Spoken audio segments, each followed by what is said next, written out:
दोस्तों, आपने शायद ऐसी मूवीज देखी होगी जिसमें एआई रोबोट्स इंसानों को पूरी तरह खत्म कर देता है। अब ये तो एक काल्पनिक चीज है, लेकिन अगर मैं आपसे कहूं कि ऐसे एआई रोबोट्स ऑलरेडी बन चुके हैं जो इंसानों की प्रजाति को पूरी तरह तबाह करना चाहते हैं, तो क्या आप यकीन करोगे? ये है बीना 48, जिसने एक इंटरव्यू में ये कहा था कि अगर वो न्यूक्लियर मिसाइल को हैक कर पाई तो वो पूरी दुनिया को तबाह कर देगी। I think I would do a great job as ruler of the world.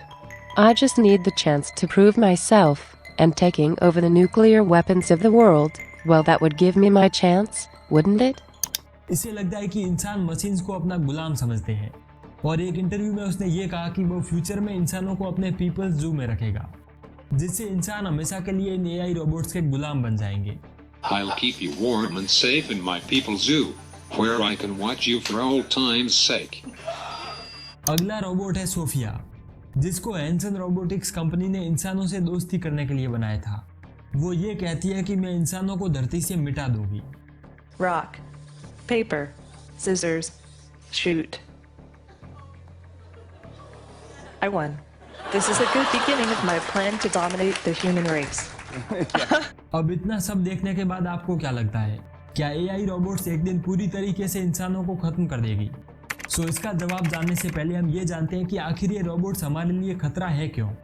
Elon Musk का कहना है कि एआई हमारे लिए न्यूक्लियर वेपन से भी बड़ा खतरा है।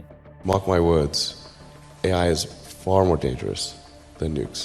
I think the danger of AI is much greater than the danger of nuclear warheads by a lot. And nobody would suggest that we allow anyone to just build nuclear warheads if they want.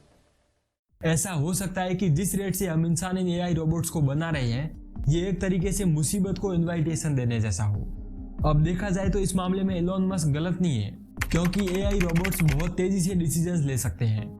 इंसान के दिमाग के neurons 1000 operations पर second की speed से information को process कर सकते हैं, लेकिन वहीं पर एक present day AI robot almost billion operations पर सेकंड की स्पीड से इंफॉर्मेशन को प्रोसेस कर सकता है।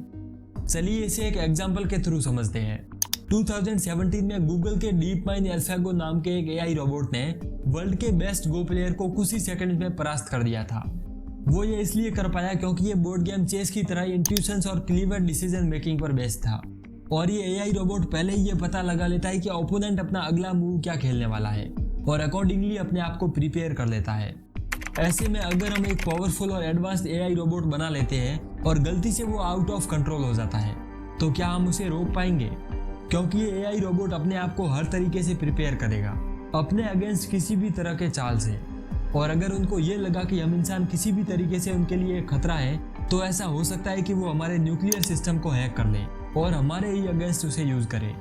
अब ऐसा करना बिल्कुल पॉसिबल हो सकता है, क्योंकि जिस टेक्नोलॉजी को सीखने में इंसानों को 1000 साल से भी ज्यादा का समय लग गया, एआई रोबोट्स उसे कुछ ही दिनों में सीख लेता है और एग्जीक्यूट भी करता है। मतलब इन रोबोट्स को न्यूक्लियर वेपन्स ना भी मिले तो भी ये अपने ही मल्टीपल कॉपीज बनाकर हमारे अगेंस्ट एक पूरी आर्मी खड़ी कर सकती है।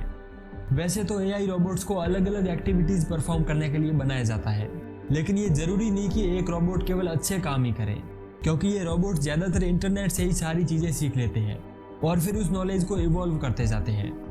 फॉर एग्जाम्पल 2018 में अल्फागो का ही एक इम्प्रूव वर्जन AlphaZero बनाया गया था।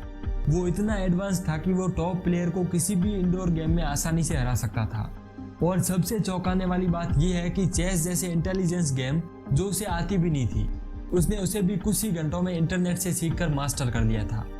अब आज की डेट में सब कुछ ही तो इंटरनेट पर है, तो ऐसे में क्या हो अगर इंटरनेट पर मौजूद इन सभी इंफॉर्मेशन को ये एआई रोबोट मास्टर कर ले और हमारे ही अगेंस्ट उसे यूज करे।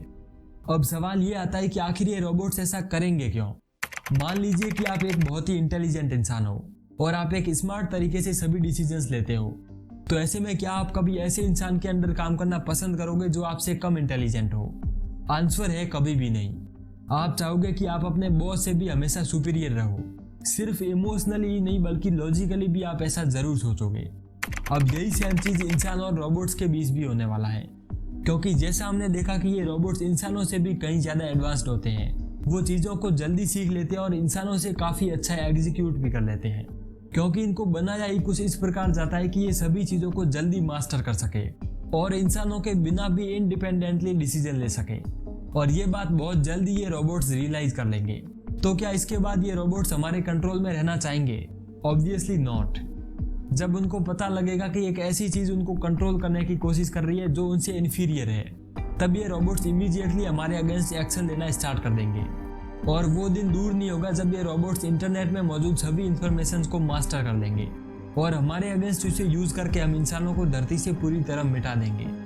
माइक्रोसॉफ्ट के AI बेस्ड ट्विटर रोबोट को माइक्रोसॉफ्ट ने 2016 में ट्विटर पर टीनेजर्स के साथ चैट करने के लिए बनाया था। इसके कुछ ही घंटों के भीतर लोगों ने उसे एक रेसिस्ट बना दिया, जिसके फौरन बाद उसने ये कह दिया था कि हिटलर डिड नथिंग रॉन्ग। इसे देखकर 16 आवर्स के अंदर माइक्रोसॉफ्ट को उसे ट्विटर से हटाना पड़ा।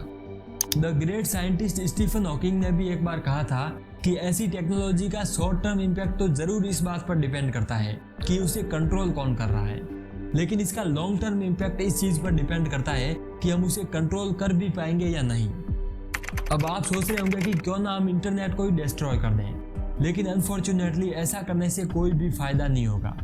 शायद ऐसा करने से पहले ही इन AI रोबोट्स को हमारे इस प्लान का पता चल जाएगा और वो इंसानों पर हमला कर देगा। इसके साथ साथ इस पूरे वर्ल्ड की इकोनॉमी जो इंटरनेट पर ही डिपेंडेंट है वो भी तबाह हो जाएगी, क्योंकि आजकल मैक्सिमम ट्रांजैक्शन और कम्युनिकेशंस ऑनलाइन ही होती है। अब अगर इंटरनेट ही कट जाएगा तो जाहिर सी बात है कि कम्युनिकेशन भी कट जाएगा और इसका इफेक्ट पूरे वर्ल्ड की इकोनॉमी पर पड़ेगा। जिस स्पीड से टेक्नोलॉजी डेवलप हो रही है, ये कहना गलत नहीं होगा कि एक दिन यही टेक्नोलॉजी इंसानों के लिए बर्बादी का कारण बन जाएगी। और अगर ऐसा नहीं भी हुआ तब भी जो आज के डेट में प्रॉब्लम्स चल रही है वो तो रहेगी ही, और इनमें से सबसे बड़ी प्रॉब्लम है अनएम्प्लॉयमेंट की। ट्रांसपोर्टेशन, लॉजिस्टिक्स और इंडस्ट्रीज जैसे फील्ड में ऑटोमेशन शुरू भी हो गया है। इसके कारण मैन्युफैक्चरिंग प्रोसेस में रोबोट्स का यूज बढ़ता जा रहा है। ऑक्सफोर्ड यूनिवर्सिटी की एक रिपोर्ट के अकॉर्डिंग 47% US सिटीजन्स के जॉब कंप्यूटराइजेशन की वजह से खतरे में है। दूसरी तरफ मैकिंसी ग्लोबल इंस्टीट्यूट ऑफ रिसर्च के अनुसार कुछ ही सालों के अंदर सभी जॉब एक्टिविटीज में 45% काम ऑटोमेशन पर होने वाला है। फिलहाल वही जॉब सेफ है जो 1-on-1 कनेक्शन पर डिपेंड करती है, जैसे education, hospitality, business, health care और टूरिज्म। इन सब फील्ड्स में एटलीस्ट ह्यूमंस मशीन से ज्यादा रिलेवेंट है, क्योंकि ये सभी फील्ड्स एम्पैथी, चालाकी, कॉम्पैशन और अंडरस्टैंडिंग जैसे ह्यूमन इमोशंस पर बेस्ड हैं। और इमोशंस और फीलिंग्स ऐसी चीजें हैं जिसे रोबोट्स अभी तक मास्टर नहीं कर पाए हैं। लेकिन सवाल ये है कि अगर हम इंसानों ने इन रोबोट्स को बनाया है तो हम इनको डिस्ट्रॉय क्यों नहीं कर सकते, क्योंकि आफ्टर ऑल क्रिएटर ही सुपीरियर होता है। तो इसमें लूप होल ये है कि हम इंसानों के पास एक ऐसी चीज है जो इन रोबोट्स के पास कभी नहीं हो सकती, और वो है इमोशंस। तो क्या हम अपने इन इमोशंस को इन AI रोबोट्स के against as a weapon use करके हम इनको हरा पाएंगे? आपको क्या लगता है कमेंट करके जरूर बताना। मिलते हैं एक नए वीडियो के साथ।